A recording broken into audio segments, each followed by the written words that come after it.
안주자의 예배 성령으로 어린이 주일 오전 예배를 드리겠습니다.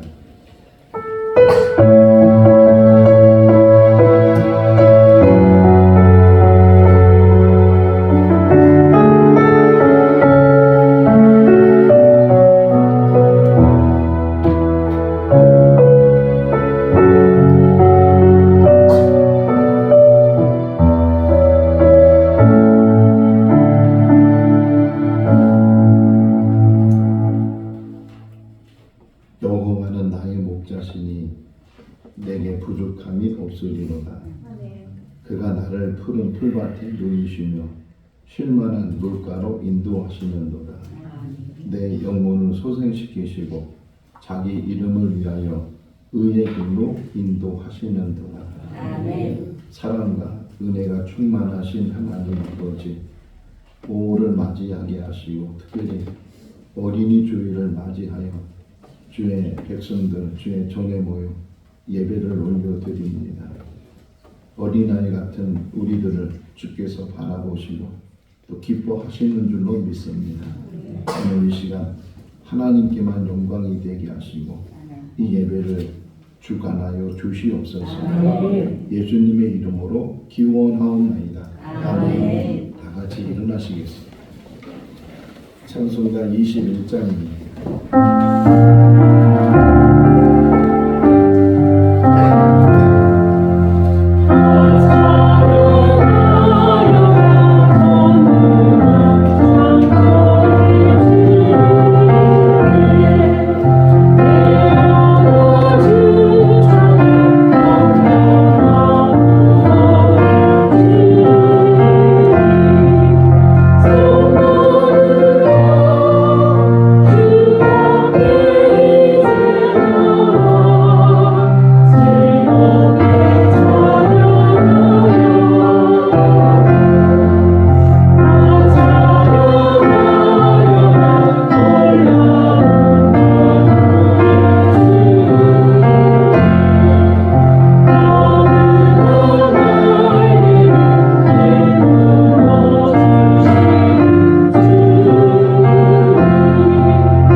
뒤돌아보면서 참여하는 시간을 갖겠습니다.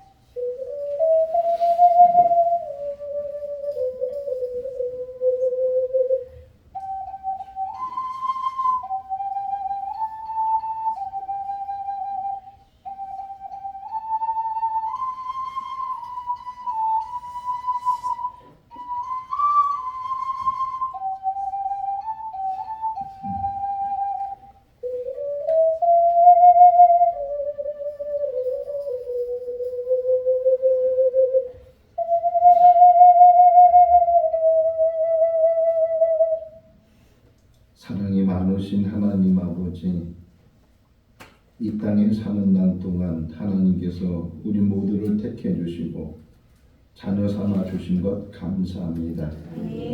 하나님의 뜻 안에 순종하며 하나님 말씀대로 살기를 원하지만 우리의 삶을 뒤돌아볼 때마다 우리의 부족함을 깨닫게 되고 때로는 불순종한 모습도 보게 됩니다.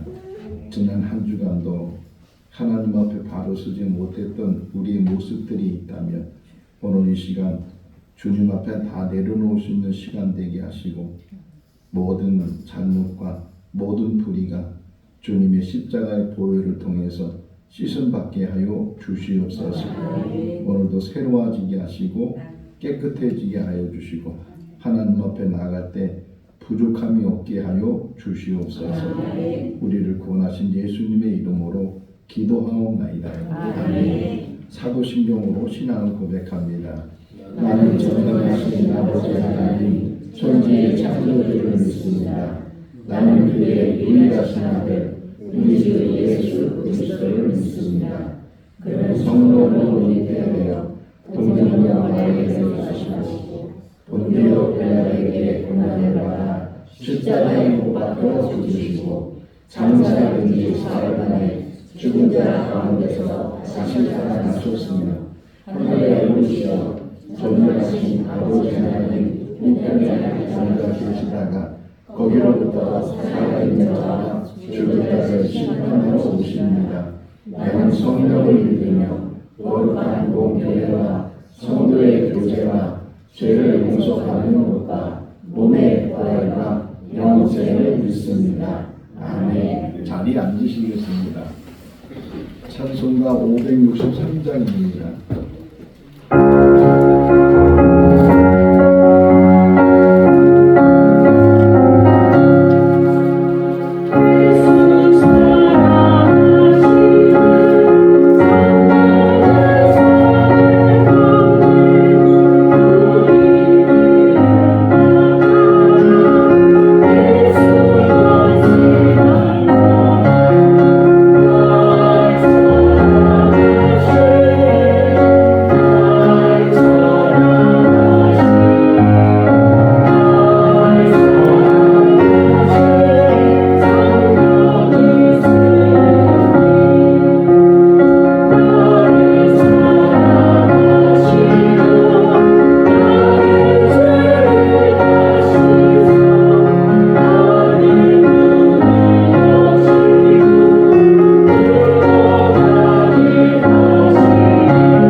사랑과 은혜가 충만하신 하나님 아버지, 오늘도 주님의 은혜 안에 교회가 서게 하시니 감사드립니다. 아멘. 세상의 전쟁으로 인해 세계 경제가 흔들리고 우리의 삶 또한 불안과 어려움 속에 놓여 있습니다. 주님, 이러한 때에 우리 생거 질천교회가 흔들리지 않는 반석 위에 세워진 주님의 집이 되어 성도들의 마음을 붙들어 주시는 안식의 장소가 되기를 원합니다. 아멘.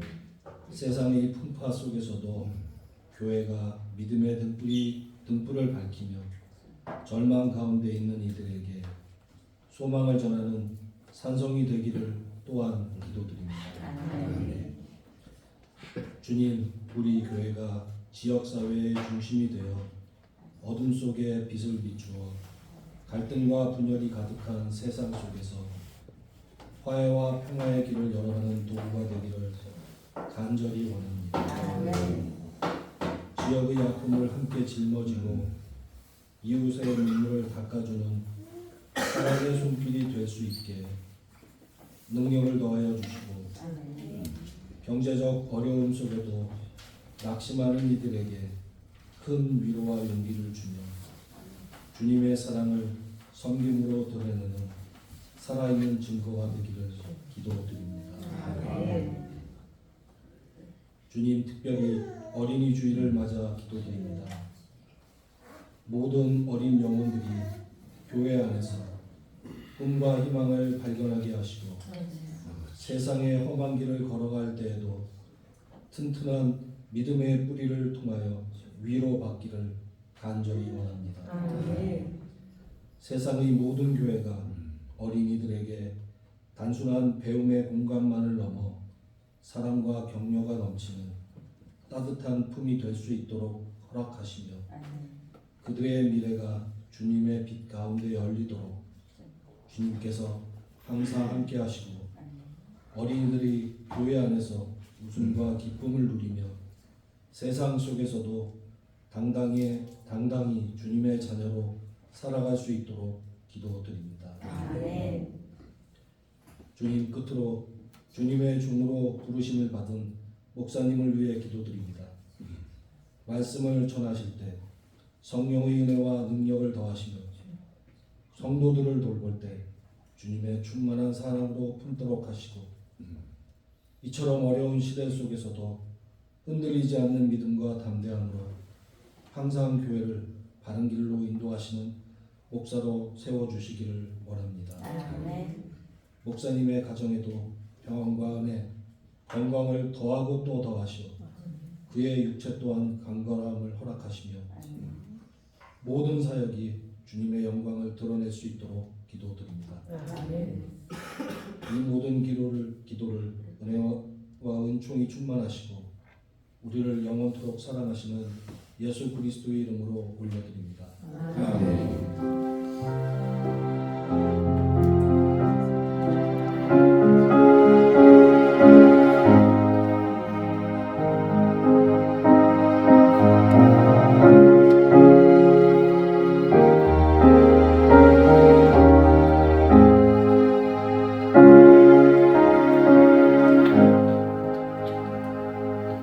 오늘 우리에게 주신 하나님의 말씀은 사무엘하 6장 12절에서 19절 말씀입니다.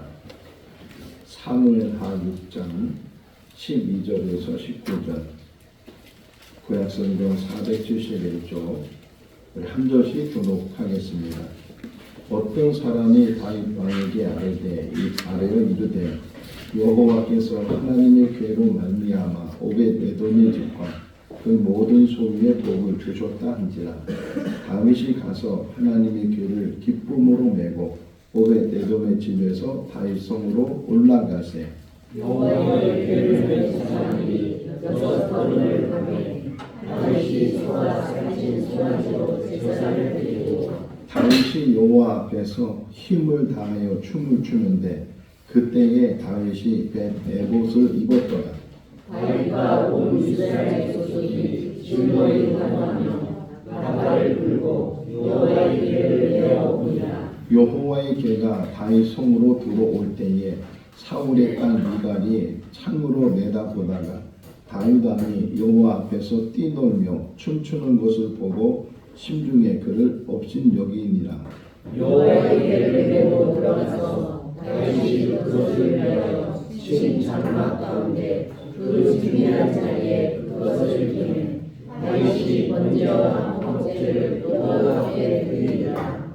다윗이 번제와 화목제 드리기를 마치고 만군의 여호와의 이름으로 백성에게 축복하고 모든 백성 온 이스라엘 무리에게 남녀를 나누어가고 떡 한 개와 고기 한 조각과 건포도 떡 한 한 덩이씩 나누어 주매 모든 백성이 각기 집으로 돌아갑니다. 아멘. 종교의 찬양대가 하나님께 찬양을 드리겠습니다.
올해부터 정부가 5월 1일을 노동절로 정하고 공휴일이 됐습니다.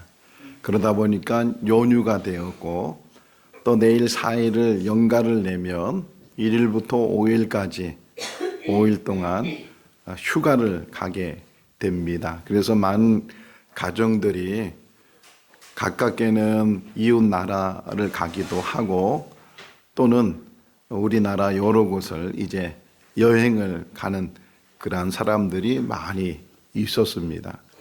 제가 잠깐 5월 1일 날 일이 있어서 나갔다가 길이 막혀가지고서 너무 많은 사람들이 밖으로 나와서 시간이 많이 걸리기도 했는데 어떻게 보면 그런 연휴를 통해서 가족 여행을 한다는 것이 얼마나 귀하고 좋은 일인가.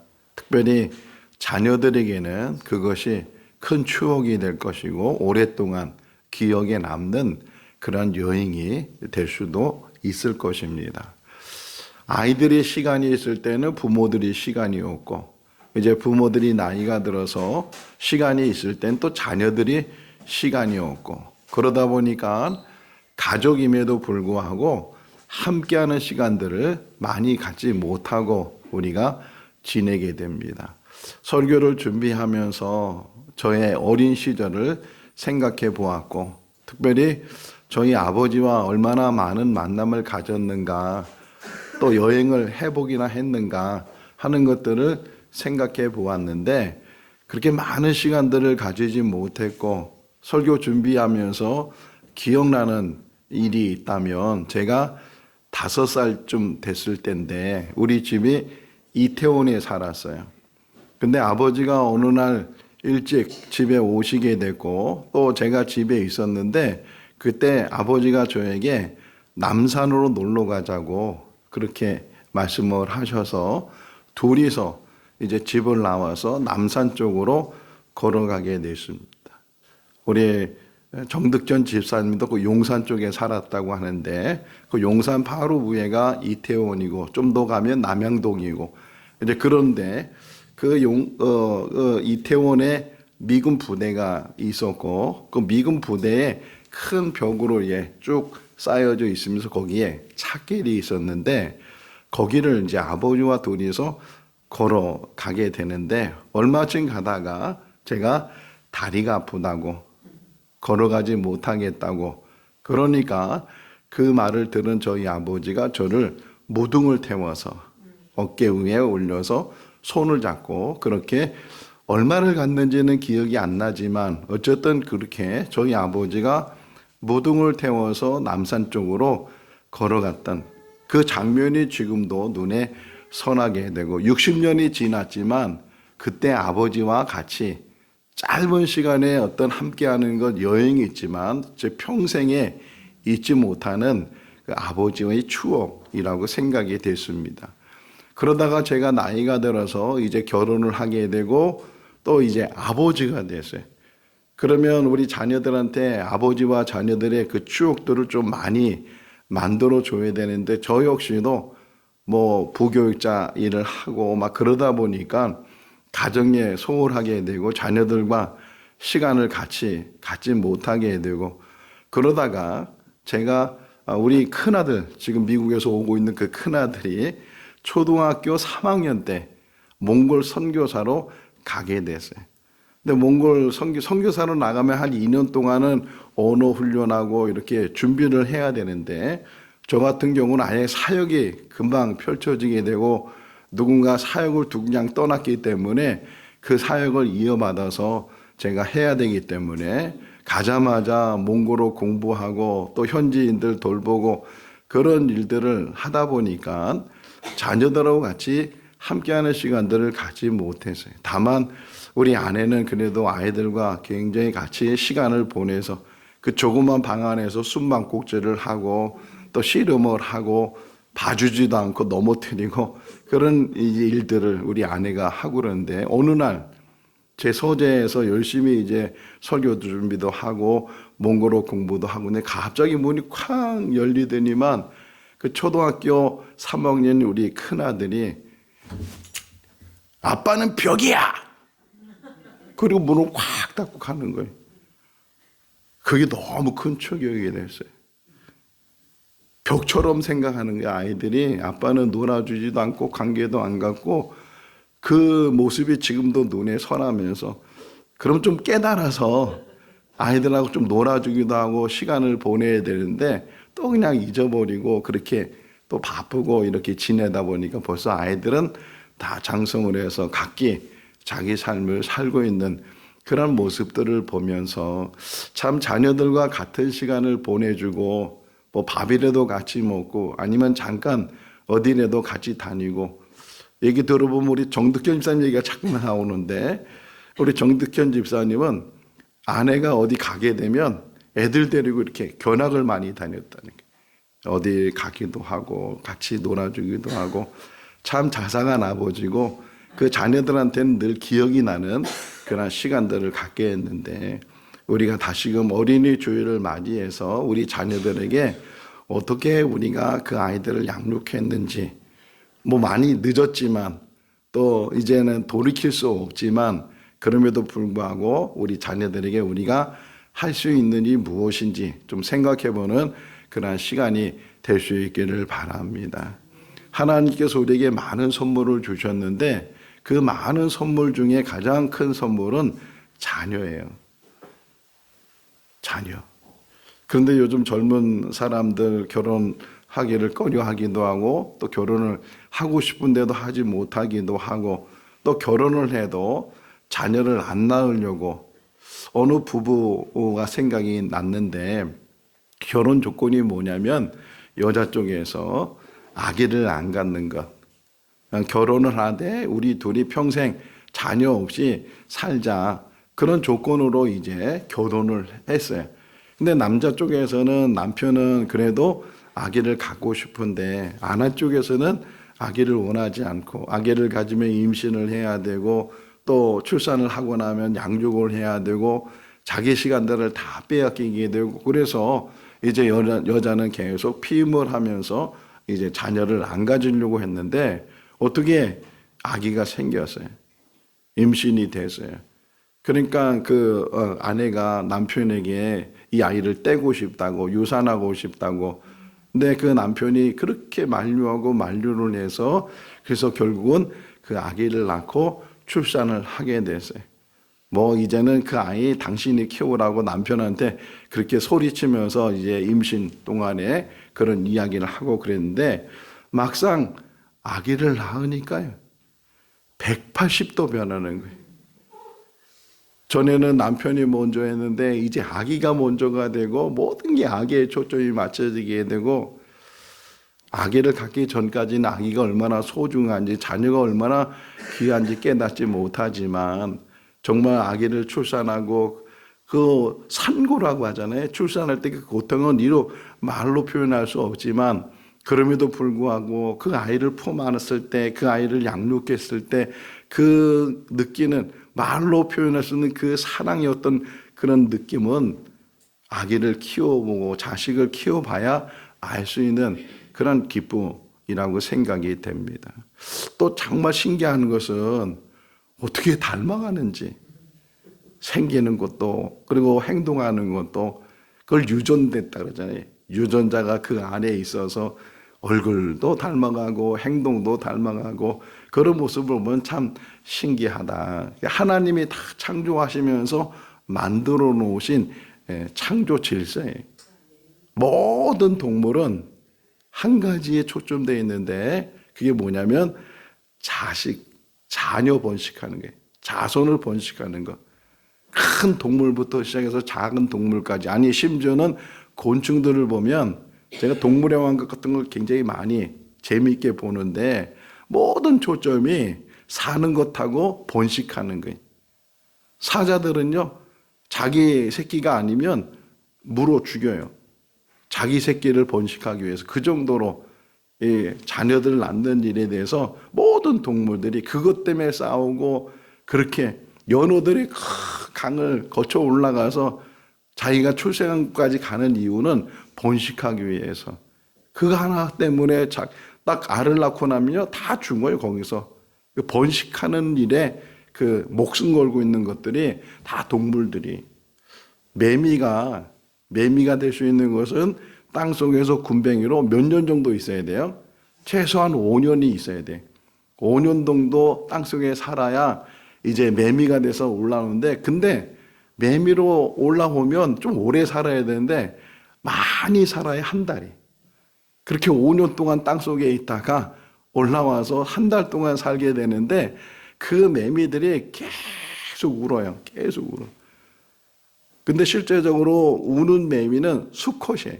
암컷은 울 수 없다는 게. 수컷만 울 수 있는데 우는 목적이 뭐냐? 구애하는 거예요. 내가 이렇게 목소리도 좋고 건강하고 나하고 같이 새끼를 낳자고 알을 낳자고 막 그렇게 구애하는 게 매미 소리. 모든 게. 심지어는 사마귀는 교미를 하다가 잡아먹혀요. 암컷이 가만히 있다가 교미가 끝나면 확 잡아먹어요. 목숨을 걸고 수컷이 이 교미를 해야 되는데 그래도 하는 이유가 자녀 낳기 위해서 번식하기 위해서. 질문 하나 할까요?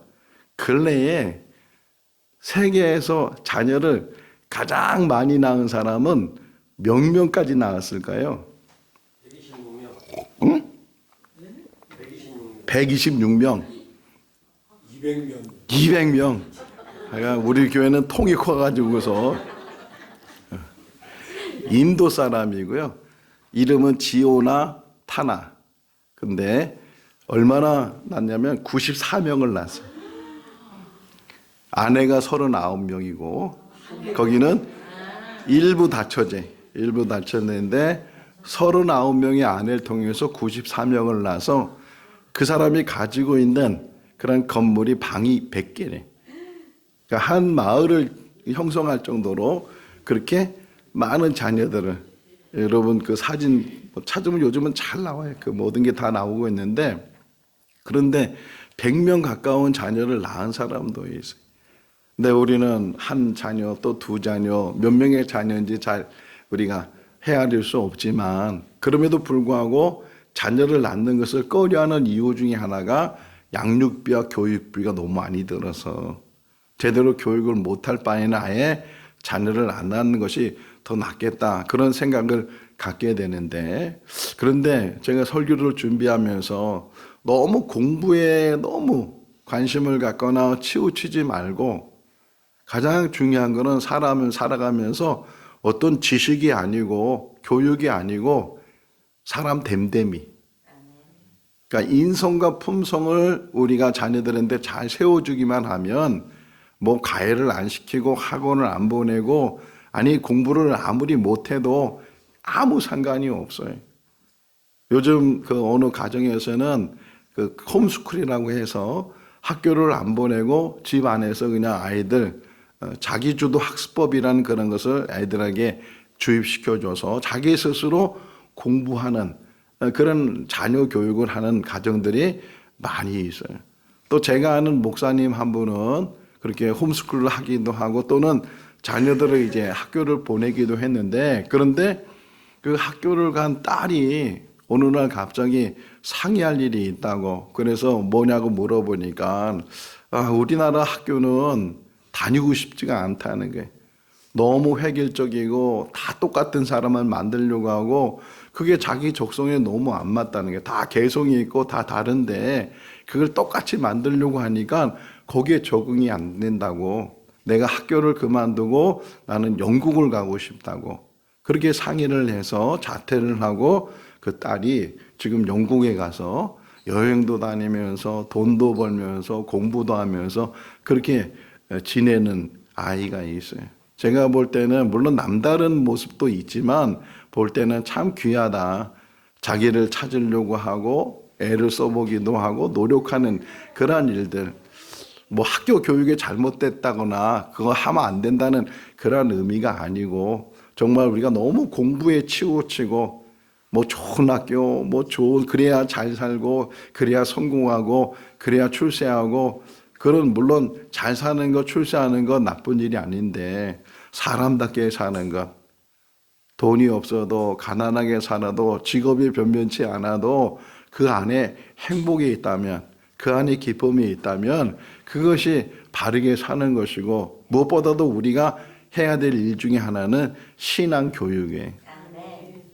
뭐 다른 것 때문에 신앙 교육을 저 뒤처리했다가 나중에 가서는 후회하는 일들이 얼마나 많이 있는지 몰라요. 다른 것은 다 제껴놓더라도 하나님 아는 것, 하나님 섬기는 것, 우리 세대에서 세대되는 그런 찬양을 다음 주에 할 텐데, 그런 세대와 세대가 신앙으로 연결돼서 신앙으로 흐르는 그러한 일들을 우리가 감당하면 그 나머지는 하나님께서 책임져 주시고 그 아이에게, 우리 자녀들에게 진정한 행복이 무엇인지, 사람답게 사는 것이 무엇인지를 깨닫게 하여 주실 줄로 믿습니다. 질문합니다.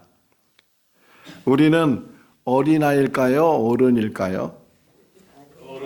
네? 예. 어른이라고 대답해도 맞는 것이고 어린아이라고 대답해도 맞는데, 일반적으로 어린아이 하면 나이로 따지잖아요. 어린이날 하면은 어린날에 속한 나이가 몇 살까지예요? 초등학교 6학년까지. 그때는 이제 어린아이. 어린이날 때 그때까지 선물을 받고 중학생이 되면 이제는 너는 청소년이다. 20살이 넘으면 청년이다. 30살이 넘으면 너는 이제 장년이다. 60, 70이 되면 노년이다. 이렇게 나이로 우리가 따지는데 또 한편으로 생각해 보니까 70 먹은 노인이 있는데 90 넘은 어머니가 계셔. 그러니까 노인은 노인이지만 90 넘은 어머니가 70 넘은 아들을 볼 때는 그 아들이 어떻게 보일까요? 어린아이로 보이죠. 뭐라고 얘기해요? 아가야, 차 조심해라. 90 넘은 어머니가 70 넘은 아들에게 아가야, 차 조심해라. 어떻게 보면 우리는 나이가 자꾸만 든다고 해서 어린아이가 아니라고 생각하는데 무엇보다도 하나님 앞에서는 우리가 아무 상관없이 나이 상관없이 항상 어린아이다. 드라마에서 이제 잠깐 나오는 사람을 카메오라 그래. 잠깐 우정 출연하기도 하고. 근데 슬기로운 의사생활이라는 드라마에서 제가 잠깐 본 기억이 송동일 씨가 카메오가 돼서 잠깐 출연을 해요. 근데 어떤 역할이었냐면 신부님이에요. 신부님인데 홀 어머니 계시는 집에 그 신부님이 온 거예요. 근데 들어오자마자 엄마 하고서 그냥 그 50이 다 된 그 신부님이 집에 오자마자 그냥 애들처럼 엄마 하면서 엄마 찾고 꽃밭에 가서 막 놀고 막 그런 모습, 남들이 볼 땐 철부지없다고 막 그럴 수 있지만 그 어머니가 볼 때는 얼마나 사랑스럽고, 그게 하나님 앞에. 오늘 본문에 보게 되면 하나님 앞에서 다윗이 춤을 추는 거예요. 다시 춤을 춰. 자, 어린아이가 한 4살 된 아이가 길에서 막 주저앉고 막 엎어져 가지고서 막 울면서 뭐 사달라고 막 그래. 그걸 뭐라 그래요? 땡깡이라 그러죠. 떼를 부리는 거예요. 그런데 누구한테만 통해요? 부모님에게만 통하는 거예요. 이게 부모님에게만. 그걸 잘 생각하면서 오늘 14절 말씀을 보게 되면 다윗은 한 나라의 왕이지만 어른이 됐지만 뭐라고 표현해요? 하나님 앞에서. 나는 하나님 앞에서 항상 어린아이고 내 기쁨과 내 즐거움과 이것을 숨기지 않고. 어린아이와 어른의 차이는 뭐예요? 어린아이는요 생각이 없어요. 그리고 자기 감정을 숨기지도 않고, 어른들은 체면 때문에 채통 때문에 보세요. 그 다음 나오는 이야기를 보게 되면 미갈이 이렇게 창밖에 내다보면서 자기 남편이고 또 왕인데 막 춤을 추다가 하체가 다 들어 보였다는 거예요. 하체가 다 들어 보이고, 아니 저 체면도 없이 채통도 없이 저렇게 하냐고 뭐라 그래요? 업신여겼다는 거예요. 업신여기 됐다. 그럼에도 불구하고 다윗은 그 하나님 앞에 있을 때 그 기쁨을 이루 말할 수 없고, 어린아이처럼 다윗이 왕이 되고 왕궁을 짓고 생각해 보니까 나는 이렇게 좋은 곳에 살고 있는데 하나님의 법궤는 저 변두리에서 방치되어 있고 아무도 관심을 갖지 못하고, 그래서 다윗이 생각하기를 적어도 하나님의 법궤는 이 왕궁으로 좀 모셔와야 되겠다. 그래서 이제 그 법궤를 가지고 오는데 처음에는 그것을 수레 위에 실었다가 그만이 덜컹하는 바람에 법궤가 넘어지려고 하니까 따로 어떤 우사가 그걸 붙들었단 말이에요. 그러니까 우사가 그 자리에서 죽게 됐어요. 그래서 잠깐 멈추게 되고 그 법궤를 오벳에돔 집에 두게 됐는데 한 3달을 뒀는데 하나님이 그 오벳에돔 집을 축복해 주셨다.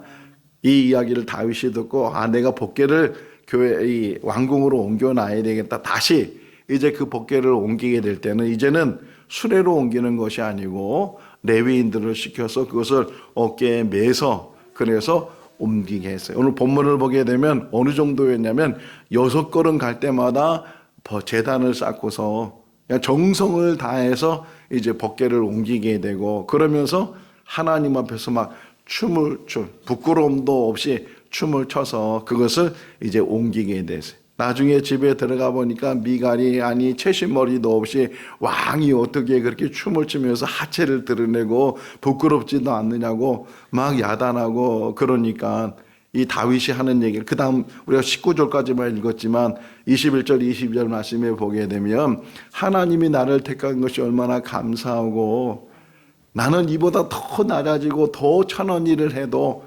나는 더 그 일을 할 수 있다는 거예요. 하나님 앞에서 내가 어린아이가 돼서 하나님이 기뻐하시고 즐거워하는 일을 내가 정말 내 들을 수 있는 것 춤이 아니라 내 모든 것도 다 하나님 앞에 내가 기쁨을 드릴 수 있다면 그것이 나의 소원이다. 이렇게 말할 정도로 다윗이 하나님 앞에 어린아이가 됐어요. 복음서를 보게 되면 춤추는 이야기 하나를 제가 생각해 봤는데 헤롯이 자기 동생 아내를 자기 부인으로 데리고 왔어요. 그 사람이 헤로디아예요. 그러니까 이 세례 요한이 그거는 바른 일이 아니라고 당신이 잘못한 일이라고 막 책망을 하니까 그 세례 요한을 감옥에 가둬버렸어요. 그러니까 헤로디아 생각할 때는 막 괘씸하고 분이 나고 저 세례 요한을 어떻게 할까 그런 꿍꿍이를 가지고 있었는데 마침 헤롯 생일이 돼서 그 헤로디아의 딸이 있었는데 그 딸이 이제 헤롯 앞에서 춤을 췄어요. 그러니까 헤롯이 거기에 너무 기쁨을 가지고서 그 헤로디아의 딸에게 너 뭘 원하냐? 네가 원한다면 이 나라의 절반도 줄 수 있겠다. 네가 원하는 거 말하라. 그러니까 자기 어머니가 시켜가지고서 세례 요한의 목을 소반에 담아달라고. 그래서 이제 헤롯이 결국은 세례 요한을 죽여서 그 머리를 이제 헤로디아 딸에게 주고 그것을 헤로디아에게 갖다 주는 그런 이야기를 생각해 보면서 그 헤로디아의 딸이 춤추는 것은 악한 목적을 가지고 춤을 췄지만 다윗은 하나님 앞에서 진정한 어린아이가 되고 진정한 하나님의 자녀가 돼서 아무리 자기의 부끄러움 그런 것도 생각하지 않고 하나님을 기쁘시게 하고 하나님께 영광 돌리는 그런 삶을 살았던 다윗처럼 여러분 우리가 잊지 마시기 바랍니다. 나이는 들어서 어른처럼 보여지지만 하나님 앞에서 항상 어린아이 늘 어린아이처럼 땡깡을 부리고 달라고 땡깡 부리면요 엄마가 결국은 사주잖아요. 어린아이가 됐어요. 체면을 버리고 채통을 버리고 점잖은 걸 버리고 하나님 앞에 늘 어린아이가 돼서 그래서 하나님과 더 가까이 더 앞에 나가서 아버지와 자녀가 가까이 지낼 때 그것이 아름다워 보이는 거죠.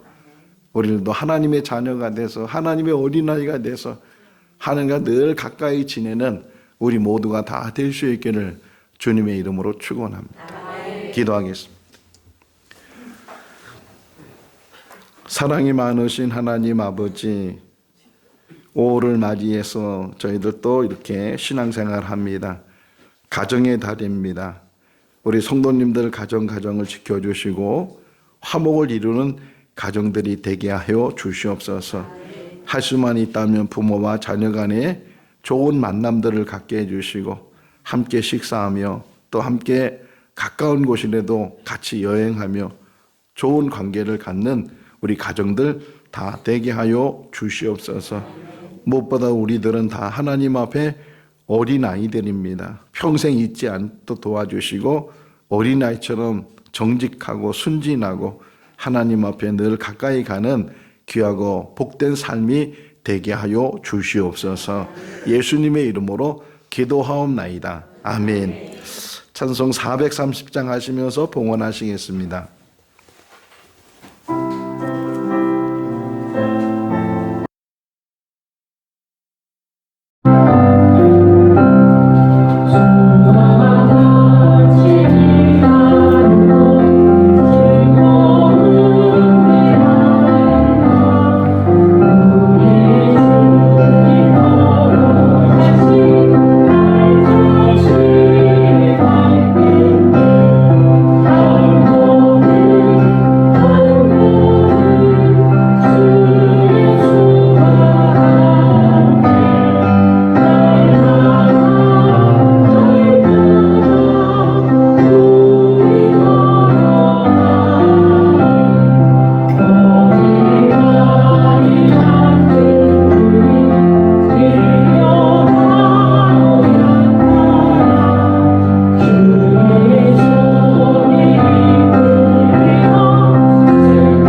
주시고 또 저희들 빈손 나오지 아니하고 하나님 앞에 드릴 수 있는 물질을 허락하시고 또 마음과 정성과 뜻과 믿음을 담아서 드리게 하여 주신 것 감사합니다.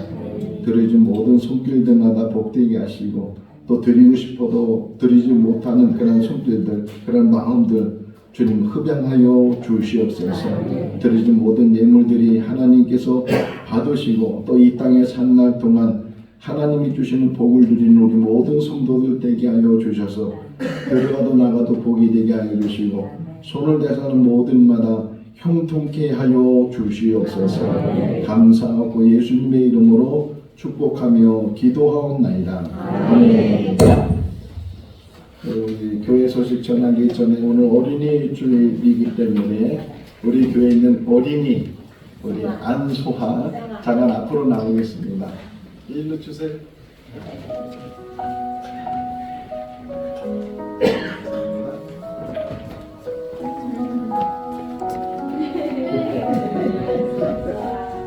엄마도 나오세요.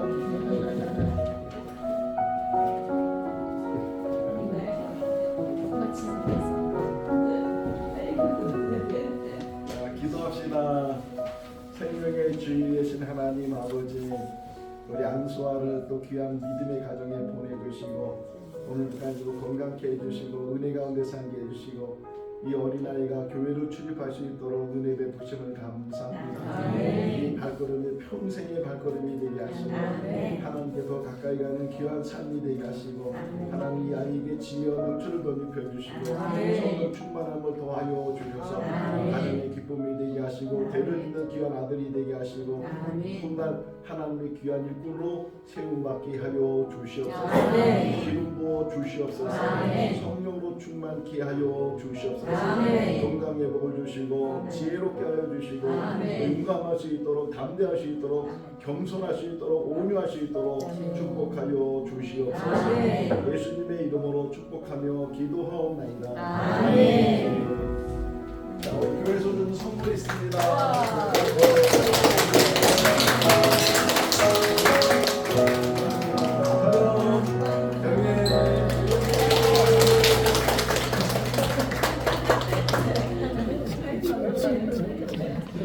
자, 우리 성부 암송하도록 하겠습니다. 우선 세 번 같이 읽어볼까요?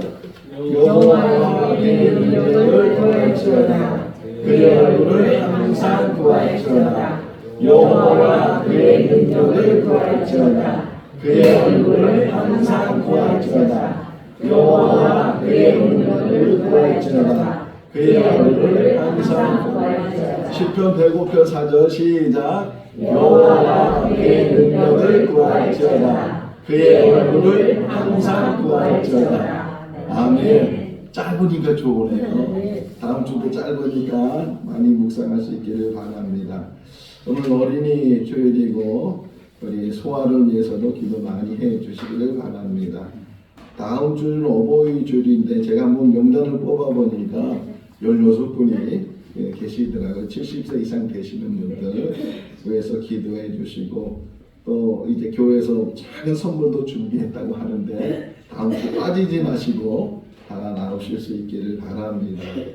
우리 주한이네 가족이 지금 비행기 타고 오고 있습니다. 오늘 오후 4시 40분쯤에 한국에 도착하고 20일까지 한국에 체류하게 될 텐데 오는 길 안전하게 올 수 있도록 또 이곳에서도 잘 지낼 수 있도록 위해서 기도를 해 주시기를 바라고 또 주한이 건강을 위해서 한 100여 분이 중보 기도하고 있는데 주한이가 와서 한번 그분들과 만남을 가지면 좋겠다 생각이 돼서 이번 토요일 날 주한이를 위한 특별 기도회를 가지려고 합니다. 11시에 갖게 되는데 우리 성도님 좀 일찍 오셔서 같이 기도에 참여해 주시고 또 안내도 해 주시기를 바랍니다. 또 주한이 아빠 김주영 전도사가 저한테 부탁하기를 오면서 새벽재단 자기가 말씀을 전하겠다고 그래서 내일부터 20일까지 출국하는 그날까지 새벽 예배 말씀을 전한다고 합니다. 빌립보서 말씀을 묵상할 텐데 기도 많이 해 주시기를 바랍니다. 우리 신종옥 집사님 그 울산에 있는 사위가 암투병으로 이제 생활하다가 어제 별세를 했습니다. 그 가정을 위해서 또 장례와 유족들을 위해서 기도를 해 주시기를 바라고, 또 우리 김보희 원사님 건강한 모습으로 퇴원해서 오늘 교회에 나오셨습니다. 우리 예배 마치고 같이 좋은 교제 나누실 수 있기를 바랍니다. 다 같이 일어나셔서 그래 하세요. 길게 하셔도 돼. 안녕하세요. 그 광고 말씀은요. 이제 그동안에 교회에서 이제 협의해서 진행했던 안건들 중간 보고하고요. 앞으로 해야 될 것들을 잠깐 공지를 좀 드리겠습니다. 첫 번째는 한 두어 달, 한 달 반쯤 전에 저희가 이제 합의해서 은행나무를 좀 없애기로 했잖아요. 실패했습니다. 결론은 실패했고요. 아마도 물이 올라오는 시기라서 그 약이 좀 희석이 된 것 같아요. 올 가을에 물이 이제 다시 뿌리 쪽으로 내려갈 때 그때 다시 시도를 할 예정이고, 올해도 은행잎하고 은행열매가 좀 떨어질 거라서 고생은 각오하셔야 될 것 같아요. 그 다음에 이제 정호구 집사님께 좀 부탁드리고 싶은 말씀은, 좀 전에 목사님 공지해 주신 대로 첫째 아드님 네 분하고 자녀분들이 오시잖아요. 그 쓰고 남은 농약은 아무래도 제가 볼 때 폐기하는 게 좋을 것 같아요. 혹시라도 뭐 손에 안 닿는다 있다 하더라도 예상치 못한 일이 있을 수 있으니까 제가 가져가겠습니다. 예, 보관하지 마시고 예, 폐기하는 게 좋을 것 같습니다. 그다음에 두 번째 안건은 저희 식당에 에어컨을 지금 설치하려고 하고 있거든요. 그래서 지금 제가 알아본 바로는 캐리어 에어컨 18평형 스탠드 냉난방기가 기본 설치비까지 해서 169만 원까지 제가 알아봤거든요. 혹시 이거보다 좀 더 저렴하게 구하실 수 있는 분이 있다면 저한테 그 정보를 좀 주시면 좋겠어요. 그래서 5월 안에 좀 설치를 해야 에어컨이 성실비로 가면 비싸지거든요. 그래서 이제 그런 게 있고, 마지막 세 번째는 저희 교회가 전도를 하고서 전도하고 교회 오시는 분들이 교회 위치나 교회 이름을 잘 모르시다 보니까 간판을 설치하는 일이 지금 진행 중이거든요. 근데 이게 생각보다 좀 일이 쉽지가 않은 상황이에요. 첫 번째는 어떤 일이 있냐면, 지금 저희 건물에 그 측면, 지금 제 기준으로 목사님 쪽 골목 그쪽에 돌출형 간판을 지금 세우려고 하고 있거든요. 근데 그 간판이 골목 위에 보면 상부에 보면 전력선인지 전화선인지는 명확하지 않은데 그 선이 지금 엄청나게 엉켜 있어서 그 간판 위치하고 그 선하고 지금 중복이 되거든요. 그래서 제가 첫 번째 군청에 전화를 했는데 군청 말을 한 줄로 요약하면 알아서 하세요.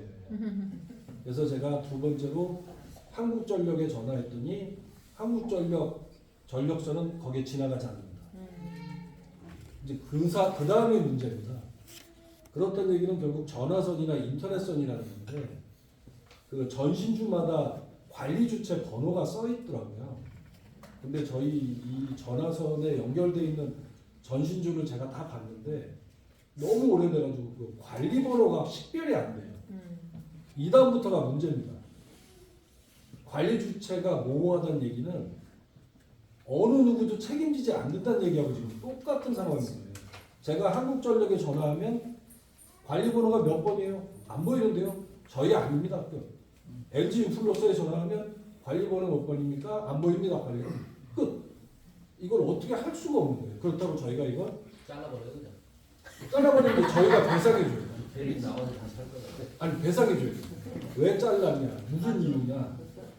누군가는 오겠지만 이제 저희가 책임을 져야 되는 문제가 있어서 제가 이제 두 가지가 지금 고민인데, 아까 말씀드린 대로 간판을 이제 돌출형으로 하게 되면 그 전기선, 전화선 때문에 문제고, 건물 안쪽으로 이제 설치를 하려고 좀 알아봤어요. 간판 업체. 저희 건물에 이제 이 외벽이 콘크리트 구조가 아니라 덧댄 구조랍니다. 보강판을 덧댄 구조라서 그런 식으로는 설치가 안 되는 거예요. 간판에 힘을 못 받기 때문에. 그래서 만약에 속으로는 시멘트가 돼 있어요. 돼 있는데 요즘도 뚫고 오면 안에는 시멘트 돼 있어요. 돼 있는데 문제는 이 안쪽에 덧댄 구조가 있고 그 밖에 그 옥상이나 물 빠진 그 연통이 있어서 이 벽으로부터 이 간판을 20cm 정도를 뛰어달아야 되는 거예요. 그러니까 결론은 뭐냐? 간판으로부터 콘크리트 벽까지 30cm 이상을 달아야 되기 때문에 간판을 지지할 수가 없다는 게 문제고요. 이 너무 무거우니까. 그래서 간판 업체가 공사가 불가능하다. 그러니까 돌출력밖에 없고 돌출력은 아까 전화선 때문에 문제고. 그래서 지금 제가 고민하는 방법 중에 하나는 조금 이게 허접한 방법이긴 하지만 현수막으로 대체해야 되지 않을까 싶거든요. 예, 그래서 요게 좀 고민 중입니다. 아까 말씀드린 대로 전화선을 정리할 수 있는 방법, 그 다음에 현수막으로 대체할 수 있는 방법, 요 두 가지를 놓고 좀 기도를 하신 다음에 의견을 좀 모아서 방법을 다시 한번 모색을 해야 될 것 같아요. 그래서 좀 고민거리가 있으니 좋은 아이디어나 또는 그런 전화선을 정리할 수 있는 방법이 좀 있으신 분은 언제든지 좀 저한테도 그 내용을 공유해 주시면 방법을 찾아보도록 하겠습니다. 이상입니다. 제가 미국에 좀 살면서 몇 교회 이제 교회를 다녀봤거든요. 다녔는데 이게 예배 끝날 쯤에 광고 시간에 교인들이 서로 이렇게 자기들 얘기하는 거예요. 우리는 무슨 일이 있었고 무슨 일이 있었고 하는데 너무 이게 좋아 보이더라고요. 아, 이 한 가족의 공동체를 이루는 거구나. 오늘 이렇게 우리 정덕현 집사님 교회 상황, 또 교회가 해야 될 일들, 상의할 일들 이런 걸 얘기하면서 아, 우리가 지금 공동체를 이루고 있구나.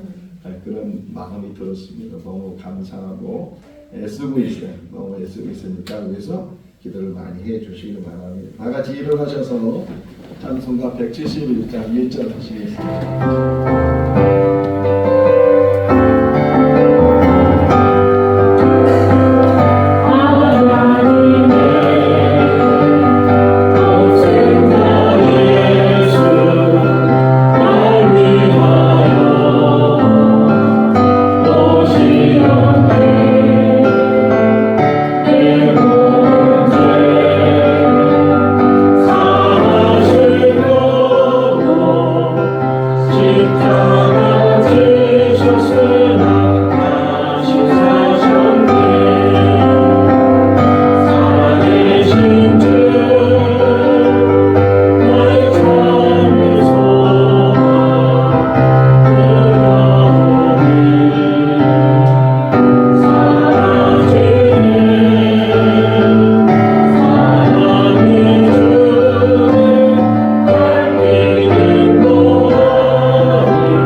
최승용 권사님이 한 번을 정부에서 예배 드렸는데 등록은 안 하셨지만 우리 같이 식사하면서 결혼할 수 있기를 바랍니다. 축도하겠습니다. 지금은 우리 주 예수 그리스도의 크신 은혜와 하나님 아버지의 무한하신 사랑하심과 성령님의 교통하시고 교제하시고 충만하시고 내주하심이 어린이 주일을 맞이해서 우리 안소와 어린이에게 그리고 우리 모든 성도들 머리머리 위에 영원토록 함께 하시기를 축원하옵나이다. 아멘.